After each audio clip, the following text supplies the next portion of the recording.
স্বাগত জানাচ্ছি খাতুনগঞ্জ থেকে মহসিনে, সাথে আছে আমি শামীম জাহেদি। দেখতে সব এক, আসলে কি এক তেমনই। সব 500W রড এক না, BSRM এক্সট্রিম।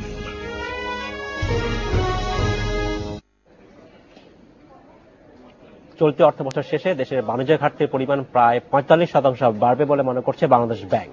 তবে বিশ্ববাজারে তেলের দর এবং অন্যান্য পণ্যের দাম কমে যাওয়ায় আমদানি খরচ বাড়ার যৌক্তিকতা নেই বলে বলছেন বিশ্লেষকরা।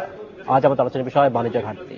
এ নিয়ে আলোচনা করতে আমার সাথে স্টুডিওতে রয়েছেন পলিসি রিসার্চ ইনস্টিটিউটের নির্বাহী পরিচালক ডক্টর আহসান এইচ মনসুর এবং সেন্টার ফর পলিসি ডায়ালগ সিপিডির অতিরিক্ত গবেষণা পরিচালক ডক্টর খন্দকার গোলাম মোজেম। তবে মূল আলোচনা যাবার আগে দেখে নেব একটি প্রতিবেদন। দেশে রপ্তানির চেয়ে বেশি হয়ে থাকে আমদানি ব্যয়, যার ফলে গত কয়েক বছর ধরেই বাড়ছে বাণিজ্য ঘাটতি। চলতি অর্থ বছর শেষে বাণিজ্য ঘাটতি আরও বাড়বে বলে মনে করছে বাংলাদেশ ব্যাংক। প্রায় 45% বাণিজ্য ঘাটতি বাড়ার পূর্বাভাস দেওয়া হয়েছে চলতি মুদ্রানীতিতে। তবে বিশ্লেষকদের মতে বিশ্ববাজারে জ্বালানি তেল এবং অন্যান্য পণ্যের দাম কমায় আমদানি খরচ কমে আসবে। এছাড়া বর্তমান রাজনৈতিক পরিস্থিতিতে আমদানি বেশি হওয়ারও কোনো যৌক্তিকতা নেই বলে মনে করেন তারা। আমদানির ক্ষেত্রে যেভাবে উচ্চ প্রবৃদ্ধি ধরা হয়েছে, বর্তমান প্রেক্ষাপটে এই প্রবৃদ্ধি বছর শেষে গিয়ে নাও থাকতে পারে। ফলে সামগ্রিক বিবেচনায় যেভাবে বাণিজ্য ঘাটতির পরিমাণ ধরা আছে প্রায় $9.9 বিলিয়ন মতো, এই পরিমাণ হয়তো বাণিজ্য ঘাটতি নাও হতে পারে। বর্তমান পরিস্থিতিতে আমদানি ব্যয় বেশি বেড়ে গেলে এর আড়ালে ওভার ইনভয়েসিং এর আশঙ্কা তাদের। বাংলাদেশের রাজনৈতিক পরিস্থিতি খুব খারাপ এবং এই পরিস্থিতির কারণে অনেকেই, সেটা পলিটিশিয়ান হোক বা উদ্যোক্তা হোক, তাদের সারপ্লাস টাকা তারা হয়তো বিদেশে রাখবে। তবে খুব শিগগিরই স্থিতিশীল পরিবেশ ফিরে আসবে বলে আশা করছে বাংলাদেশ ব্যাংক। তাই আমদানি বাড়ার পাশাপাশি এতে অর্থ পাচারের কোনো আশঙ্কা নেই। কঠোরভাবে অলরেডি বলা আছে এবং কোনো ব্যাংকের মাধ্যমে 1 পয়সাও কিন্তু বিদেশে যায় না। এটার একদম ব্যাংক তার নীতিগতভাবে সব কাজ করে, আমরা প্রতিনিয়ত সেগুলো লক্ষ্য রাখি। বাংলাদেশ ব্যাংকের হিসেবে অর্থ বছরের প্রথম 5 মাসে জাহাজীকৃত পণ্য রপ্তানি বেড়েছে 0.91%, আর আমদানি বেড়েছে প্রায় 16.5%। উমনাহার আজমি, ইন্ডিপেন্ডেন্ট নিউজ, ঢাকা। দেখলাম প্রতিবেদনটি আমরা। জনাব আহসান এইচ মনসুর এবং জনাব গোলাম মোজেম, আপনাদের স্বাগত জানাচ্ছি। শুনে কেমন আছেন আপনারা? জনাব মনসুর, প্রথম প্রশ্ন আপনাকে দিয়ে শুরু করতে যাচ্ছি। আমাদের প্রতিবেদন দেখলাম যেখানে বাংলাদেশ ব্যাংক থেকে বলা হচ্ছে যে এবং এবার 45% আমাদের যে ঘাটতি পরিমাণ বাণিজ্য ঘাটতি সেটা হবে, এবং অনেকেই বলছেন যে এটা হওয়াটা খুব একটা যৌক্তিক নয়, কারণ তেলের দাম এবং অন্যান্য পণ্যের দাম আন্তর্জাতিক বাজারে কমে গেছে। আপনার কি মনে হয় বিষয়? সামগ্রিকভাবে আমরা যদি বিশ্বে ওয়ার্ল্ড ইকোনমিক যে পরিস্থিতি সেটা দেখি এবং বাংলাদেশের আভ্যন্তরীণ যে চাহিদা সেটাকেও দেখি একসাথে, তাহলে কিন্তু আমাদেরকে এক ধরনের কনক্লুশনে আসতে হয় যে বিশ্ববাজারে সব পণ্যের দাম, মোটামুটি ভাবে বলা যায় সব পণ্যের দাম কমে গেছে। সেটা তেল হোক বা আমাদের ভোজ্য তেল হোক বা আমাদের খাদ্য শস্য হোক বা অন্য যে কোনো জাতীয় আমদানি পণ্য বা ইভেন যন্ত্রাংশই হোক, সেগুলোর দাম কিন্তু সারা বিশ্বে কমে গেছে। এই প্রেক্ষাপটে আমাদের যদি আমদানি ব্যয় বাড়তে হয়, অবশ্যই আমাদেরকে বিপুল পরিমাণে আভ্যন্তরীণ চাহিদা দেখাতে হবে। চাহিদাটা কোথায়? আমরা তো এরকম অবিশ্বাস্য রকমের কোন বড় চাহিদা কারণ বাংলাদেশে খুঁজে পাচ্ছি না। এক নম্বর হচ্ছে বিনিয়োগে, সেখানে বড় রকমের আমি বলবো যে বেসরকারি বিনিয়োগ, বিশেষ করে হাউজিং সেক্টর, স্টিল, এগুলোর চাহিদা খুবই কম এখন বাজারে। এবং আমরা যদি আরো দেখি যে যারা আগামীতে বড় রকমের ক্যাপিটাল মেশিনারি বিনিয়োগ করবে, তারা সেই ধরনের উদ্যোগে যাওয়ার কোনো সঙ্গত কারণ নাই বর্তমান রাজনৈতিক প্রেক্ষাপটে। গতকাল আমরা বিজিএমই এর ওখানে সর্বস্তরের অর্থনৈতিক প্রতিনিধিদেরকে দেখলাম, সবারই একটাই কথা, যে আমরা বাঁচবো কি করে। এই পরিস্থিতিতে আপনি কিভাবে বিনিয়োগ করবেন সেটা তো তাদের মনের মধ্যেও নাই আমার মনে হয়। 2 নম্বর হচ্ছে যে এই পরিস্থিতিতে চাহিদা বাড়বে কিভাবে। যদি আমরা অর্ডার না পাই তাহলে আমরা কার জন্য ইম্পোর্ট করবো ব্যাক টু ব্যাক ওইটার আন্ডারে। সেখানে র মেটেরিয়ালে আমরা কোনো খুব বড় রকমের প্রবৃদ্ধি দেখার কোনো সম্ভাবনা দেখছি না। তো সব মিলিয়ে আবার আর দ্বিতীয় কথা হচ্ছে যে আভ্যন্তরীণ চাহিদা, আপনি আমার যে ভোগ্য পণ্যের যে খাওয়ার পরিমাণ, সেটাও বাড়ার জন্য মানুষের আয় এবং অন্যান্য জিনিস বাড়তে হয়। আমাদের যদি স্বস্তি না থাকে, লোকে যদি দোকানে না যেতে পারে, লোকের হাতে যদি টাকা না থাকে পর্যাপ্ত, আচ্ছা, তাহলে কি করে তারা ব্যয়টা করবে? কাজে ডোমেস্টিক ডিমান্ড যে কোনো সোর্সে আমরা দেখি সেখানে কিন্তু কোনো ধরনের প্রবৃদ্ধির লক্ষণ আমরা দেখতে পাচ্ছি না। এই প্রেক্ষাপটে এই একটু অসামঞ্জস্যকর মনে হচ্ছে আমাদের। ধন্যবাদ জনাব মনসুর।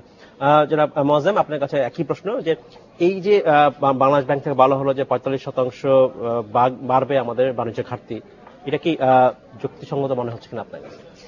না, যেটি আপনাদের প্রতিবেদনেও কিছুটা দেখানো হয়েছে সেটির ভিত্তিতেও বলা যায় যে ডিসেম্বর পর্যন্ত যে অবস্থা রয়েছে সেখান থেকেও যদি আমরা একটু ইঙ্গিত নেই, তো সেখানে সিপিডি থেকেও আমরা বলার চেষ্টা করেছিলাম যে আমদানি পর্যায়ে যে প্রবৃদ্ধি দেখানো হচ্ছে ডিসেম্বর পর্যন্ত, সেখানেও বেশ কিছু প্রশ্নবোধক বিষয় রয়েছে। ডিসেম্বর পর্যন্ত প্রবৃদ্ধি প্রায় 18% রয়েছে, যেখানে রপ্তানি প্রবৃদ্ধি ছিল 1.5% মতো। সাধারণত আমদানি এবং রপ্তানির ভিতরে এক ধরনের সম্পর্ক থাকে, যেহেতু রপ্তানি মুখী শিল্পের জন্য আমদানির প্রয়োজন হয়, সেই ধরনের একটা সম্পর্ক থাকে।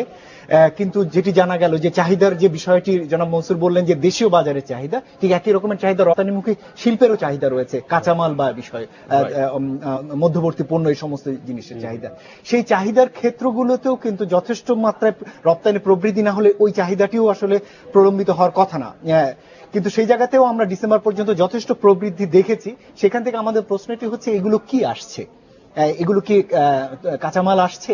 এগুলো কি মধ্যপন্থী পণ্য আসছে?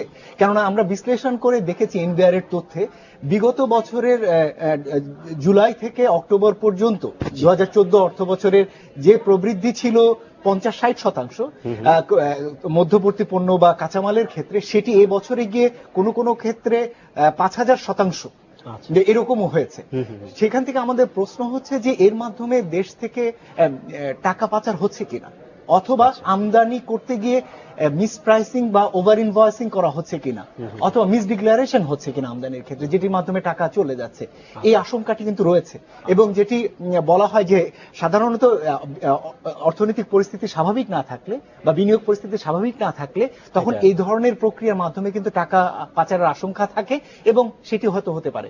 ফলে সেই বিবেচনায় আমদানির যে প্রবৃদ্ধিটি এখন রয়েছে সেইটি কিন্তু প্রশ্নবোধক, এবং বছর শেষে গিয়ে যে প্রবৃদ্ধি ধরা হচ্ছে 9.9 বিলিয়ন ডলারের বাণিজ্য কারেন্ট অ্যাকাউন্টের ব্যালেন্সের যে ঘাটতি ধরা হচ্ছে, সেই জায়গাতেও কিন্তু এই প্রশ্নটি থেকে যাবে।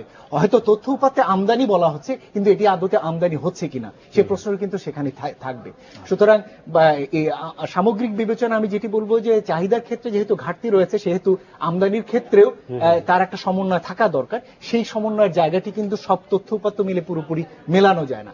আমার মনে হয় বাংলাদেশ ব্যাংকের মনিটারি পলিসি স্টেটমেন্টে বছর শেষে যে প্রেডিকশনটি দেওয়া আছে, সেটি আমি বলবো যে কোনো ক্ষেত্রে এটি একটু উপরের দিকে, হাই সাইড, এবং সেই জায়গার ক্ষেত্রে কোয়ালিটেটিভ জাজমেন্টের প্রয়োজন রয়েছে। কেন্দ্রীয় ব্যাংকের একজন নির্বাহী পরিচালক বললেন যে না, তারা প্রতিনিয়ত পর্যবেক্ষণ করেন, কিন্তু আবার একই সাথে তারা কিন্তু এনবিআর এর সাথে মিলিয়ে যৌথভাবে কিন্তু তাদের মনিটরিং কে জোরদার করেছেন এই আমদানিকৃত তথ্য উপাত্তগুলো।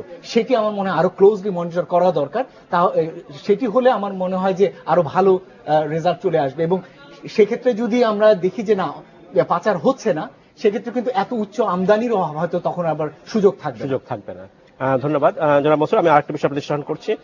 সাম্প্রতিক সময়ে যে হরতাল এবং অবরোধে প্রায় 1 মাস ধরে আমরা দেখছি, এবং ইকোনমিতে একটা নেতিবাচক ইম্প্যাক্ট পড়ছে, এবং এই পর্যায়ে ব্যবসায়ী নেতারা বলছেন তারা এক ধরনের কম্পেনসেশন চাচ্ছেন গভর্নমেন্টের কাছ থেকে। সেটা কি এই ইকোনমিতে বাড়তি চাপ সৃষ্টি করবে কিনা সরকার? অবশ্যই সমস্যার মূলটা হচ্ছে যে রাজনৈতিক কারণে অর্থনৈতিক গতিশীলতা হারিয়ে যাচ্ছে, সেটাই হচ্ছে সমস্যা। এবং এই সমস্যা যদি চলতে থাকে, বিজনেস কমিউনিটি তো অবশ্যই সরকারের কাছে আসতেই পারে, বাট সেটা কিন্তু কোনো সলিউশন না। সলিউশন নাই জন্য সরকার নিজেই কিন্তু বিপর্যস্ত। সরকারের নিজের রাজস্বই কিন্তু আজকে মুখ থুবড়ে যাচ্ছে। রাজস্বের যে গতিশীলতা সেটা কিন্তু নাই, এবং আগামী মাসগুলোতে যেখানে সেকেন্ড হাফে সাধারণত রাজস্বটা বৃদ্ধি পায়, আমাদের ধারণা যে এই পরিস্থিতি চলতে থাকলে সে অর্জনটাও হবে না। এই প্রেক্ষাপটে সরকারই বা দেবে কোথা থেকে, সেটাও একটা, এবং সরকারের সামনে আগামীতে বেতন বৃদ্ধির একটা বিরাটি আসছে। আমরা আজকে দেখলাম যে সেক্রেটারিজ কমিটি সিদ্ধান্ত নিতে পারছে না। তারা যে সিদ্ধান্ত নিতে পারবে না, এটা কিন্তু একটা স্বাভাবিক, কারণ এই রাজনৈতিক পরিস্থিতিতে এই যে রাজস্বের প্রবৃদ্ধির যে অনিশ্চয়তা, এই প্রেক্ষাপটে এবং যে ধরনের চাপ আসছে সরকারের কাছে বিভিন্ন মহল থেকে, যে ক্ষতিপূরণ সব মিলিয়ে, এবং সরকারের অতিরিক্ত ব্যয়, এই এই শাসনযন্ত্র পরিচালনার জন্য, পুলিশি শাসনযন্ত্র এবং এই সময় পুলিশের বিপুল পরিমাণে ব্যয় হচ্ছে, সেটাই। এবং সরকার সামরিক খাতেও কিন্তু প্রচুর ব্যয় করছে। সব মিলিয়ে সরকার কিন্তু একটা একটু কোণঠাসা অবস্থায় আছে, যে কারণে আমি প্রথমবার দেখলাম যে এবছর বলছেন, আলোচনায় আসছে যে রাজস্ব ঘাটতি কি আগামী বাজেটে 6% হবে কিনা। বাংলাদেশে কিন্তু ছিল না। যারা বলছেন আপনাকে ধন্যবাদ। আমাদের সময় হচ্ছে বিরতিতে যাবার, ফিরে এসে আমরা কথা বলবো। আমাদের সময় হলে একটি বিরতিতে যাবার, আমাদের সাথেই থাকবেন, ফিরছি শিখবেন।